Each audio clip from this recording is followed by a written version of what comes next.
हमारा राष्ट्रीय ध्वज हमेशा से 3 रंग का नहीं था दोस्तों। सबसे पहले 1904 में कुछ ऐसा दिखता था जिसमें 4 कलर थे।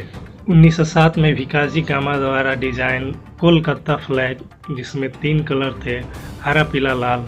हरे रंग में 8 कमल और पीले रंग में वंदे मातरम लिखा था। लाल रंग में सूर्य और चांद के सिंबल थे। 1917 में बाल गंगाधर राव तिलक द्वारा एक नए राष्ट्रीय ध्वज को इंट्रोड्यूस किया गया जिसमें 5 लाल पट्टी और 4 हरी पट्टियां थी, 1 चांद और 8 तारे थी। 1921 में गांधी जी ने एक नए राष्ट्रीय ध्वज को इंट्रोड्यूस किया जिसमें 3 रंग और 1 चरखे का सिंबल था। 1931 में फाइनली राष्ट्रीय ध्वज तिरंगा का रूप ले लिया था जिसमें केसरिया सफेद रंग, केंद्र में चरखा हरे रंग के साथ एक तिरंगा झंडा जिसे कांग्रेस द्वारा अपनाया गया। पिंगली बेनक्या द्वारा डिजाइन 22 जुलाई 1947 को संविधान सभा ने वर्तमान ध्वज को राष्ट्रीय ध्वज के रूप में अपनाया।